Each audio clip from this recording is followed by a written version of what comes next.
কম বনভূমিযুক্ত কেন্দ্রশাসিত অঞ্চল এটা হচ্ছে দমনদ্বীপ, আর বনভূমিকে বলা হয় গ্রিন গোল্ড, সবুজ সোনা, এগুলো পড়বে। এবার ভারতবর্ষে 1952 সালে জাতীয় বননীতি নেওয়া হয়েছিল, 1973 সালে বাঘ সংরক্ষণ আইন বা প্রজেক্ট টাইগার, এগুলো সব মুখস্থ করবে। বন সংরক্ষণ আইন এগুলো সব ভালো করে মুখস্থ করবে, কত সালে কোন আইন হয়েছিল। এরপর দেখো 21শে মার্চ যে তারিখগুলো যখন করানো হবে তখন এগুলো করানো হবে।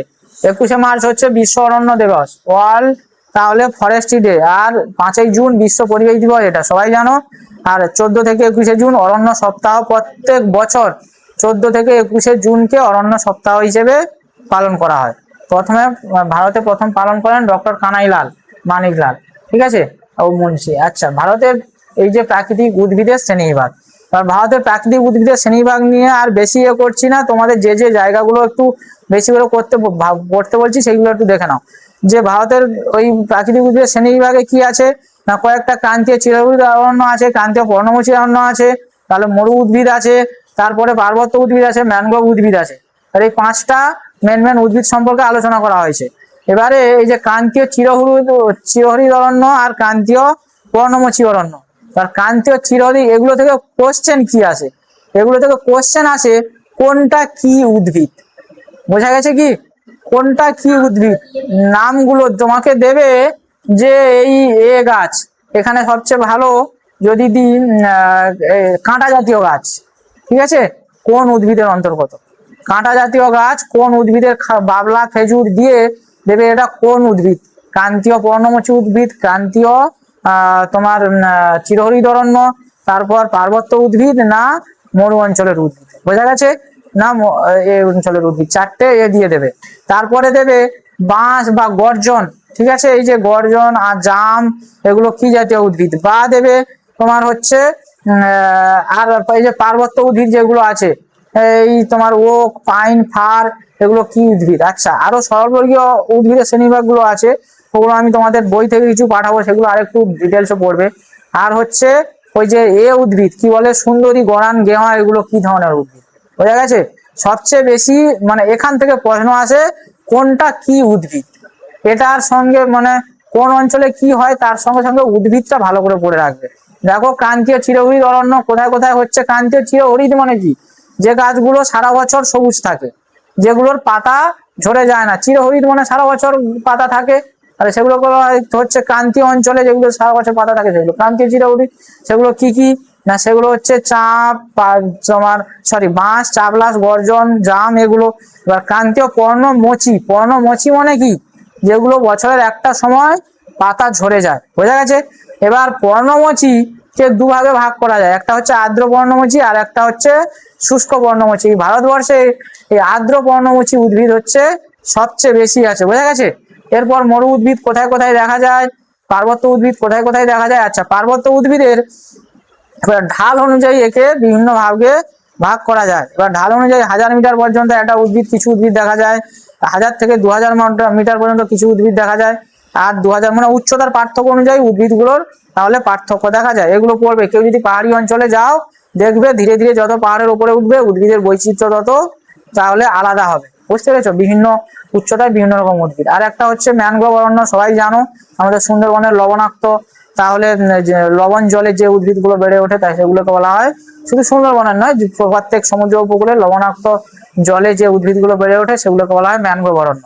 ম্যানগ্রোভ অরণ্যগুলো আমরা সবাই জানি, এগুলোর কি কি থাকে, এগুলো ঠেস মূল থাকে, শ্বাসমূল থাকে, এগুলো আগে থেকে পড়েছো, এবার নোটে এত ডিটেলসে দেওয়া থাকে না।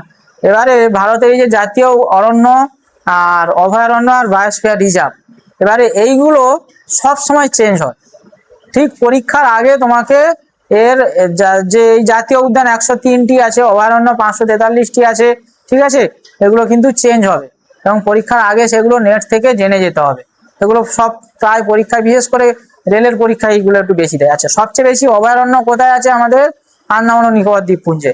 আর বিশ্ব ঐতিহ্য স্থান, ঠিক আছে, ওয়ার্ল্ড হেরিটেজ সাইট, এগুলো প্রত্যেক বছর চেঞ্জ হয়, এগুলো পরীক্ষার আগে তোমাদের দিয়ে দেওয়া হয়, দেখবে তোমাদের বেশি দেয় সন্দীপ স্যার, ওই তথ্যগুলো বেশি দেয়, দেখবে যে ওয়ার্ল্ড হেরিটেজ সাইট এত থেকে এত হয়েছে, বোঝা গেছে, খেয়াল করবে, গ্রুপটা তোমরা খেয়াল করবে। আচ্ছা, এবারে কয়েকটা গুরুত্বপূর্ণ আন্দোলন আছে, এই আন্দোলনগুলো আমি আরো ডিটেলসে লেখাবো, এখানে যেই তথ্যগুলো দেওয়া আছে আপাতত সেইগুলো করলেই মোটামুটি প্রাথমিক ধারণা তৈরি হয়ে যাবে। তারপর আমি আরো ডিটেলসে পড়াবো, পরে এগুলো লেখাবো। সেটা হচ্ছে দেখো চিপকো আন্দোলন, মানে এগুলো হচ্ছে পরিবেশ আন্দোলন। প্রথম হচ্ছে কি চিপকো আন্দোলন, আগে তোমরা পড়েছো। চিপকো আন্দোলন কোথায় হয়েছিল না উত্তরাখণ্ডের গাড়োয়ালে 1973 খ্রিস্টাব্দে। এবারে ওর একে না ওই আন্দোলনের প্রধান আন্দোলনকারী কে ছিল? সুন্দরলাল বহুগুণা।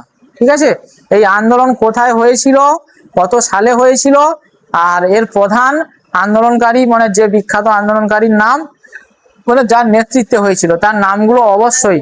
হ্যাঁ, তাহলে সুন্দরলাল বহুগুণা। এবারে এই যে চিপকো আন্দোলনটা হয়েছিল গাড়োয়ালটা কোথায়? উত্তরাখণ্ড, যেন মাথায় থাকে।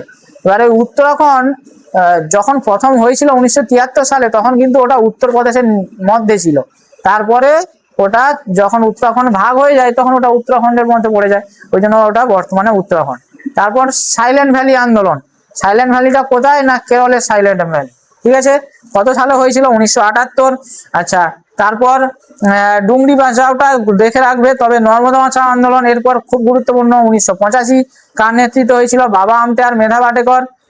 মেধা পাটেকরের নাম আশা করি বেশিরভাগ জন পরিচিত। তারপর আপেক্ষ আন্দোলন, এটাও হয়েছিল কর্ণাটকে 1983 সালে। এর নেতা ছিল পান্ডুরং হেগড়ে।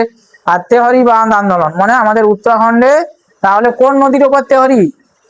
আগের দিন পড়িয়েছি, ভাগীরথীর ওপর তেহরি বাঁধ। ঠিক আছে, ওই তেহরি বাঁধ আন্দোলন হয়েছিল 1990 সালে। এরও নায়ক ছিল সুন্দরলাল বহুগুণা। বোঝা গেছে? এগুলো পড়বে। আচ্ছা, তারপর বাকি এই যে আর দুটো তিনটে মোট ব্যাঘ্র সংরক্ষণ কেন্দ্র, রয়্যাল বেঙ্গল টাইগারের আবাসস্থল পশ্চিমবঙ্গের সুন্দরবন, এগুলো পড়ে রাখবে। দেখো এককালীন এতটা পড়িয়েছি, মানে করেছি। এবারে বাকিটা তোমাদের হচ্ছে পড়ার উপর নির্ভর করবে। তিনটে জিনিস পড়ানো হলো, একটা হচ্ছে জলবায়ু, একটা হচ্ছে মৃত্তিকা, আর একটা হচ্ছে স্বাভাবিক উদ্ভিদ।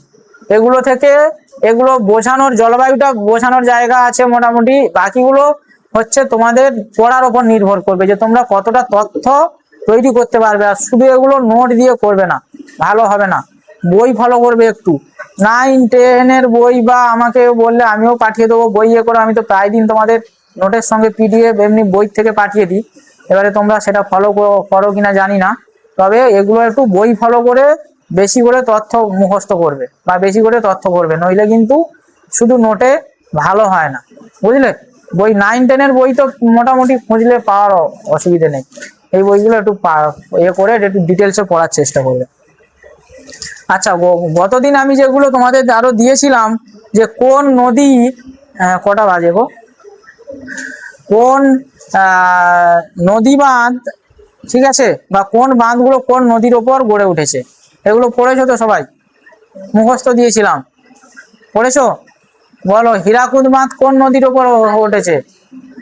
না দাঁড়াও, যাকে বলবে সে, নইলে দাঁড় করিয়ে দেবো। হীরাকুদ।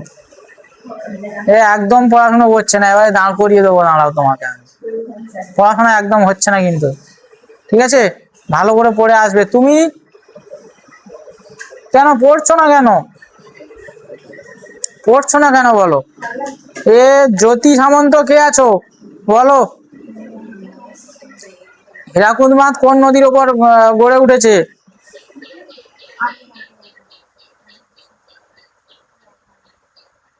রেসপন্স দেয় না কেউ গো। তোমার রেসপন্স দিলে না পড়াতে ভালো লাগবে না।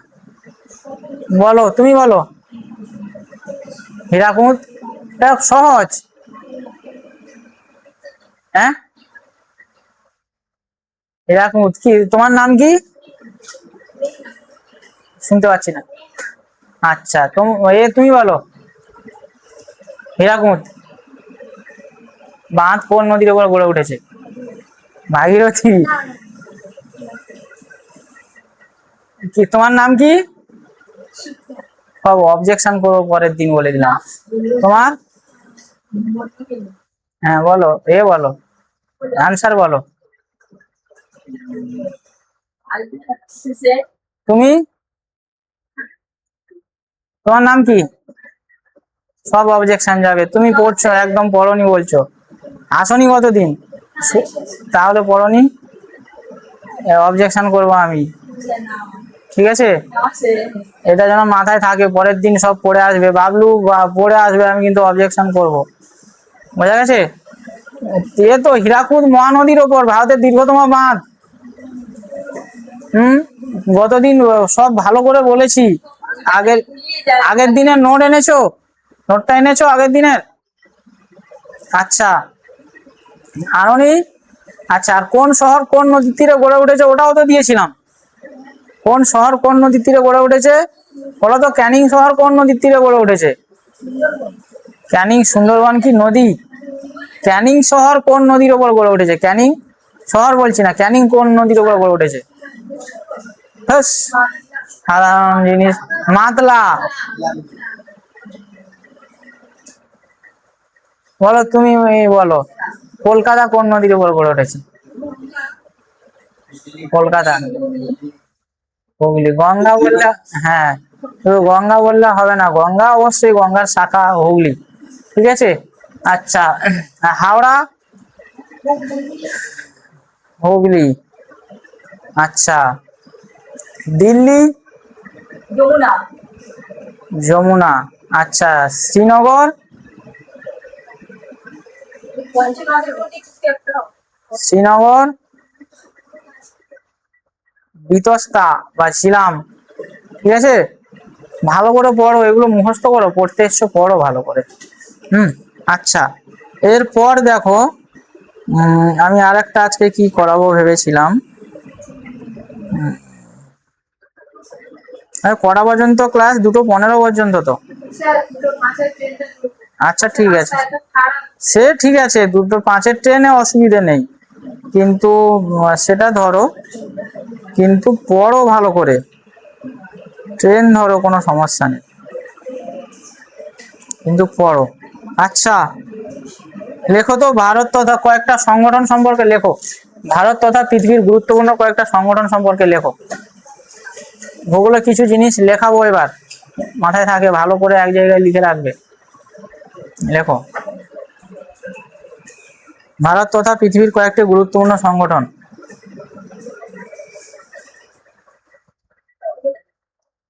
হুম,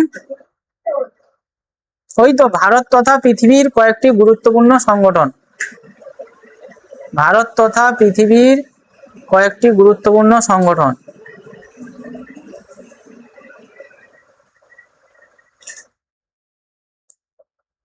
হয়েছে?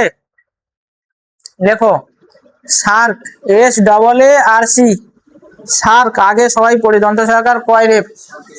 হ্যাঁ, সার্ক সবাই পড়েছো আগে নিশ্চয়ই, মানে ক্লাস 10-এ 8-এ সব জায়গায় পড়েছো তোমরা, বিশেষ করে সার্ক, SAARC বা দন্ত সহকার কয় রেপ। হয়েছে? আচ্ছা, লেখো, পুরো নাম লেখো, South Asian Association for Regional Cooperation. South Asian, বাংলায়ও লিখতে পারো, সমস্যা নেই, তবে উচ্চারণটা ঠিক থাকলে হবে। South Asian, SOUTH, South Asian, ASIAN, South Asian Association, SOCIATION, South Asian Association. হয়েছে? South Asian Association. হয়েছে? South Asian Association for Regional Cooperation, for sorry of লিখবে, of Regional Cooperation, of South Asian Association of Regional Cooperation, REGIONAL, Regional Cooperation, co লিখে hyphen দিয়ে operation লিখবে, regional cooperation. হয়েছে কি? আচ্ছা, তাহলে এটা যেন মাথায় থাকে। তাহলে সাউথ এশিয়া, এটা ফুল নাম দেয়, যে সার্কের পুরো নাম তাহলে দেবে, দিয়ে ওখানে এমন জায়গা, ওই যে অফ বললাম না আমি, অফের জায়গায় ফর বলে ফেলেছিলাম, ওইটাই তোমাদের করে দেবে, যে অফের জায়গায় south Asian Association of Regional cooperation, পরীক্ষায় দিয়ে দেবে south Asian Asian Association for for Regional Cooperation, of Regional cooperation, আরো অন্য দুটো অপশন দিয়ে দেবে। বোঝা গেছে? ওই সামান্য অফ ফরের জন্যই তোমার ভুল হয়ে যাবে, এই জন্য নিখুঁত ভাবে এগুলো করে রাখবে। ঠিক আছে? ঠিক ইংলিশের গ্রামার যেমন ওরকম, এই ফুল ফর্ম গুলো ওরকম ভাবে দেয়। আচ্ছা, লেখো, 1985 সালে, তাহলে সার্ক গড়ে উঠেছিল কত সালে? 1985 সালে। হ্যাঁ, 1985 সালে দক্ষিণ এশিয়ার 1985 সালে দক্ষিণ এশিয়ার দেশগুলো দেখে দেখে মনে রাখবে।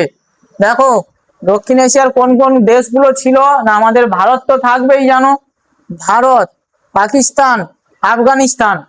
ঠিক আছে, দেখো ভারত লেখো, পাকিস্তান, আফগানিস্তান। হয়েছে? ভারত, পাকিস্তান, আফগানিস্তান, তিনটে। আচ্ছা, তারপর নেপাল, ভুটান, পাঁচটা। হয়েছে? নেপাল, ভুটান। হয়েছে? তারপর বাংলাদেশ। হয়েছে? তারপর শ্রীলঙ্কা আর মালদ্বীপ। ম্যাপটা দেখে দেখে মনে রাখবে, কারণ কি বলতো, কোথায় কোথায় গুলিয়ে যাবে না, গুলোবে কারা বলতো? চীন আর মায়ানমার, এই দুটো প্রতিবেশী দেশ গুলিয়ে দেয়। এরা কিন্তু নয়, কিন্তু বারবার এই দুটোই গুলিয়ে দেয়, যে চীন আর মায়ানমার। তোমার মালদ্বীপের জায়গায় চীন মনে হবে, বা এর কি বলে, শ্রীলঙ্কার জায়গায় মায়ানমার মনে হবে। বোঝা গেছে? মোট 8টা প্রতিবেশী দেশ। 8টা লিখেছো তো? দেখো 8টা হয়েছে। তাহলে এই 8টা প্রতিবেশী দেশ দক্ষিণ এশিয়ার, তাহলে 8টা প্রতিবেশী দেশ একত্রিত হয়ে তাহলে সার্ক গোষ্ঠীটা গঠন করে। তাহলে দক্ষিণ এশিয়ার 8টি দেশ একত্রিত হয়ে সার্ক গঠন করে। এর সদর দপ্তর নেপালের রাজধানী কাঠমান্ডুতে। ঠিক আছে, এর সদর দপ্তর নেপালের রাজধানী কাঠমান্ডুতে। হয়েছে? এরপর লেখো, এ কত সালে হয়েছিল, কোন কোন দেশ নিয়ে হয়েছিল, এর সদর দপ্তর কোথায়, এইগুলো মনে রাখলেই হবে। আর ওই বললাম, ওই 4টে দেশের নাম দেবে, দিয়ে বলবে কোনটা সার্কের অন্তর্ভুক্ত দেশ বা কোনটা সার্কের অন্তর্ভুক্ত দেশ নয়। এই প্রশ্নটা সবচেয়ে বেশি আসে, আর মায়ানমার আর চীনকে নিয়ে সবচেয়ে বেশি গুলো বলে দিলাম আগে থেকে, এগুলো খেয়াল করে পড়বে। এরপর লেখো ASEAN, ASEAN, ASEAN, ASEAN, ASEAN. হয়েছে? ASEAN, ASEAN, ASEAN, Association of South East Asian Nations, Association of South East Asian Nations. বাংলায় লিখলেও হবে, কোনো সমস্যা নেই, উচ্চারণটা ঠিক। South East Asian Nation, South East Asian Nation মানে দক্ষিণ পূর্ব এশিয়ার দেশগুলো একত্রিত হয়ে এটা গঠন করেছে। বোঝা গেছে? হয়েছে? সাউথ ইস্ট বলেছে মানে দক্ষিণ পূর্ব এশিয়ার দেশগুলো। হ্যাঁ, তাহলে এটি দক্ষিণ পূর্ব এশিয়ার, লেখো এটি দক্ষিণ পূর্ব এশিয়ার Indonesia, Malaysia, Philippines, Indonesia, Malaysia, Philippines, Indonesia, Malaysia, Philippines,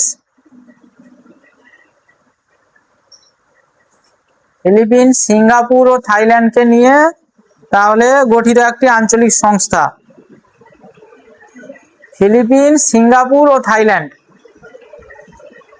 Singapore ও থাইল্যান্ডকে নিয়ে লেখো, একসঙ্গেও লিখে নিতে পারো, 1967 সালে গঠিত হয়। সিঙ্গাপুরকে নিয়ে 1967 সালে গঠিত হয়।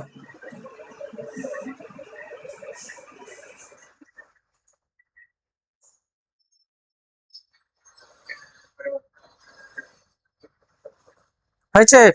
তারপরে লেখো, পরবর্তীকালে ভিয়েতনাম, লাওস আর মায়ানমার দেশগুলি এর সঙ্গে যুক্ত হয়। পরবর্তীকালে